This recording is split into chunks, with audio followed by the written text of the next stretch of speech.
આજથી થોડાક દિવસ પહેલાં અમદાવાદના ચંડોળા તળાવમાં એક મેગા ડિમોલેશનની કામગીરી હાથ ધરવામાં આવી હતી, જેમાં મેગા ડિમોલેશનમાં લલ્લા બિહારી નામનો જે શખ્સ છે તેણે ગેરકાયદેસર રીતે 5000 સ્ક્વેર મીટર જગ્યા ઉપર કબજો કર્યો હતો.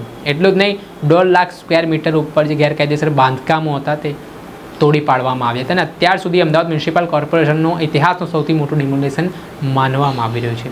લલ્લા બિહારી નામનો જે શખ્સ છે તેના ઉપર એવા આરોપ સામે આવ્યા છે કે તે બાંગ્લાદેશીઓને ગેરકાયદેસર રીતે તે વસવાટ માટે જગ્યા આપતો હતો, સાથે તેમના પાસેથી ભાડું વસૂલતો હતો. એટલું જ નહીં, તે બાંગ્લાદેશી સગીર દીકરીઓ હોય તેમને વેપારના ધંધામાં પણ ધકેલતો હોવાના મામલે પોલીસે ખુલાસા કર્યા હતા. અને આ ઘટનાના સંદર્ભમાં જ્યારથી ડિમોલેશનની પ્રક્રિયા હાથ ધરવામાં આવી હતી ત્યારથી લલ્લા બિહારી છે તે ચંડોળા છોડીને ગુજરાત છોડીને ભાગી ગયો હતો. આ મામલે લઈને પોલીસે ડિમોલેશનના દિવસે લલ્લા બિહારીના દીકરાની ધરપકડ કરી હતી. ત્યારબાદ અમદાવાદ ક્રાઇમ બ્રાન્ચે એક સર્ચ ઓપરેશન ચલાવ્યું અને હ્યુમન ઇન્ટેલિજન્સ ટેકનિકલ એનાલિસિસના આધારે રાજસ્થાનના બાંસવાડા ખાતેથી આ લલ્લા બિહારીની ધરપકડ કરી છે. ત્યારે આ મામલે શું કહી રહ્યા છે અમદાવાદ ક્રાઇમ બ્રાન્ચના ડીસીપી અજીત રાજિયાણ, તે સાંભળી લો. જ્યારથી આપણે ક્રાઇમ બ્રાન્ચમાં ગુનો દાખલ કરવામાં આવેલો હતો ત્યારથી આપણે ખબર મળી હતી કે જે ચંડોળા તળાવ વિસ્તારમાં લલ્લા બિહારી ઉર્ફે લલ્લા પઠાણ જે છે એ ત્યાં એક મોટો રેકેટ ચલાવતો હતો અને એ ત્યારે ફરાર હતો. તો તે દિવસથી જ અમારે ક્રાઇમ બ્રાન્ચ દ્વારા જુદી જુદી ટીમો બનાવવામાં આવેલી હતી. એમાં અમારા દ્વારા બાતમીદારો મારફત, તકનિકી મારફત બધી રીતને આપણે મહેનત ચાલુ હતી અને એ મહેનત દરમિયાન રાજસ્થાનના ધારી વિસ્તાર બાજુથી અમારે આજે એ લલ્લાની ધરપકડ કરવામાં આવેલી છે અને અત્યારે એમની પૂછપરછ ચાલુ છે.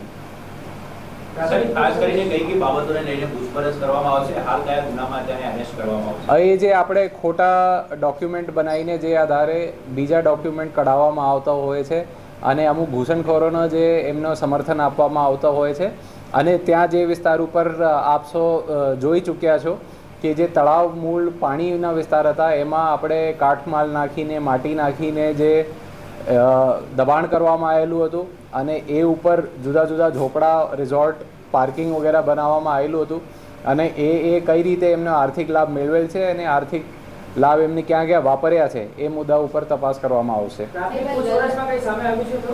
પ્રાથમિક પૂછપરછ અમારી ચાલુ છે અને અમારા જે રિમાન્ડનો મુદ્દાઓ છે એમાં જે અમે દ્વારા બતાવવામાં આવેલું છે એ તમામ મુદ્દાઓ આપણે રિમાન્ડ દરમિયાન લેવામાં આવશે. રિમાન્ડમાં જ્યારે એમના છોકરાની અરેસ્ટ થઈ ત્યારે મૂકવામાં આવ્યા હતા, આ જ બધી બાબતોનો સમાવેશ કરવામાં આવ્યો. તો એક બાબત મિસિંગ હતી, વોટર બોડી પરનું એન્ક્રોચમેન્ટ. તે બાબતે કોઈ અલગથી ફરિયાદ કરવાની તજવીજ હાથ ધરાઈ રહી છે? એ અમારા જે એન્ક્રોચમેન્ટ વાળું હોય છે એ જે દેખાતું એન્ક્રોચમેન્ટ છે એ દ્વારા અમારા પૂછપરછ કરવામાં આવશે અને જે યોગ્ય રેવન્યુ ઓથોરિટીઝ છે એ નિર્ણય લે છે કે આગળ શું ફરિયાદ આમાં છે.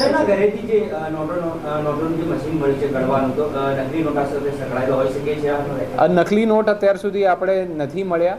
એમાં એ લોકો જે પાર્કિંગના પૈસા કે બીજા ઝોપડાનો એ પૈસા ઉઘરાવતા હતા એ લોકોની કાઉન્ટિંગ માટે એમના જે છોકરાની પૂછપરછ કરવા માટે એમાં જ આપણે ધ્યાન ઉપર આવેલું છે, જેમાં 9 લાખથી ઉપર રૂપિયા અને આશરે લગભગ 250 ગ્રામની આજુબાજુ સોનું દાગીના મળ્યા છે અને ઘણા બધા રેકોર્ડ્સ, ડાયરીઝ, બીજા પુરાવો મળ્યા છે અને એમની તપાસ અમે કરી રહ્યા છીએ. એ આમાં એમને ઉપર અગાઉ 2 ગુના દાખલ થયેલું છે, જેમાં એક રાઇટિંગનો અને એક અટેમ્પ્ટ ટુ મર્ડરનો ગુનો દાખલ હતો અને એ જે અટેમ્પ્ટ ટુ મર્ડરના ગુના હતા એમાં એ પેરોલ જમ્પ કરી ચૂક્યા છે. તો એ આગળ અમે પણ તપાસ કરીશું. એ અમુક મુદ્દાઓ ધ્યાન ઉપર આવેલા છે કે જે ત્યાંના લોકલ નેતાઓ હોય કે આગેવાનો હોય એમના દ્વારા અમુક લેટર પેડ ઉપર પ્રમાણપત્ર વગેરે રજૂ કરવામાં આવેલું છે. તે દિશામાં મારી તપાસ ચાલુ છે. એ અત્યારે મારા તપાસનો મુદ્દા છે. જ્યાર સુધી ચોક્કસ માહિતી નહીં આવશે અને રિમાન્ડ પૂરી નહીં થાય ત્યાર સુધી આપણે રિમાન્ડ પૂરું થયા પછી જ આપણે જાણ કરવામાં આવશે. એમના જે એક ત્યાં ધ્યાન ઉપર આવેલું છે કે વ્યાજખોરીનો ધંધોમાં સંકળાયેલો હતો અને ગાડી કટિંગમાં ઇન્વોલ્વ હતા. તો એ દિશામાં અમે તપાસ કરી રહ્યા છીએ અને કોઈ પણ ભોગ બનનાર હોય તો એ પણ પોલીસનો સંપર્ક કરી શકે છે. ડિમોલિશન વખતે હાઈકોર્ટ સમક્ષ આપે જે સોગંદનામું કર્યું તેની અંદર ક્રાઇમનો હબ બનાવવામાં આવ્યું, તેની અંદર પણ આવા વ્યક્તિઓની ભૂમિકા હોવાની વાત આપે સોગંદનામા પર કરી છે. આ બાબતે થોડું સ્પષ્ટીકરણ કરશો? એ જે નામદાર માનનીય હાઈકોર્ટ સમક્ષ એફિડેવિટ કરવામાં આવેલું છે એમાં આપણા તમામ મુદ્દાઓનો સમાવેશ છે અને કાયદેસર કાર્યવાહીની પણ માંગ હતી, જેના નામદાર કોર્ટે ચુકાદો પણ આપ્યું છે અને એમાં એ ચુકાદાનું અમે પાલન કરીશું. એ જુદા જુદા ડોક્યુમેન્ટ્સો મળ્યા છે. એ જે એજન્સીઓ દ્વારા ડોક્યુમેન્ટ્સ ઇસ્યુ કરવામાં આવેલા છે એમના પાસે અમે માહિતી મંગાવીએ છીએ અને એ રિમાન્ડ દરમિયાન અમારો મોટો મુદ્દો એ જ છે.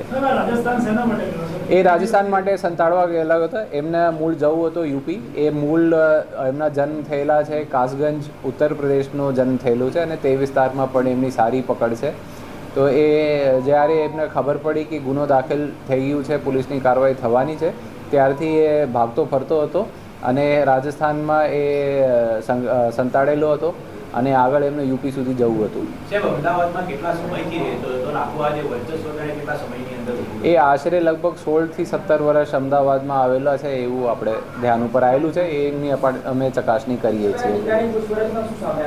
એમના દીકરાની પૂછપરછમાં અમારે જે કઈ રીતે એ લોકોએ આખો એક એમ્પાયર ઊભું કર્યું, ત્યાં કઈ રીતે કાટમાળ નાખીને એમને જે પાણી હતા એમના ઉપર દબાણ કરવામાં આવેલું અને એ ક્યાં ક્યાં એ લોકો જોડે સંકળાયેલા હતા અથવા બીજા શું ધંધાઓ હતા, કેટલા કાયદેસર કેટલા ગેરકાયદેસર એ લોકોનું રોકાણ હતું, એ તમામ વસ્તુઓ ઉપર અમારી પૂછપરછ થઈ છે. એમાં અમારે ધ્યાન ઉપર ઘણા એજન્ટ્સનો માહિતી સામે આવી છે અને એ એજન્ટ્સ ઉપર અમારી વોચ ચાલુ છે અને શોધખોળ ચાલુ છે.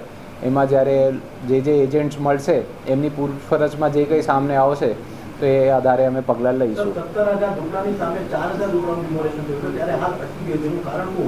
અત્યારે જે આપણે ડેમોલિશનનું કામ ચાલુ છે અને એ જે યોગ્ય જે કોમ્પિટન્ટ ઓથોરિટી છે એમના દ્વારા નિર્ણય લેવામાં આવશે અને કામ અટક્યું કે બંધ થયું હોય એ નથી અને જે કોમ્પિટન્ટ ઓથોરિટીઝ નક્કી કરશે એ પ્રમાણે પગલાં લેવામાં આવશે.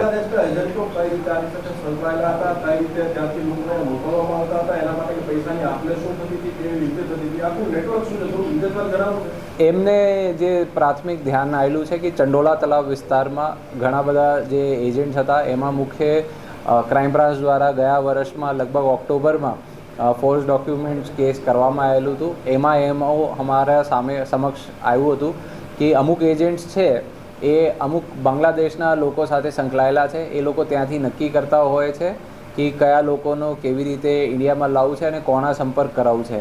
પછી એક નક્કી કરેલા પૈસામાં રૂપિયામાં ડોક્યુમેન્ટ્સ રજૂ કરવામાં આવેલ છે.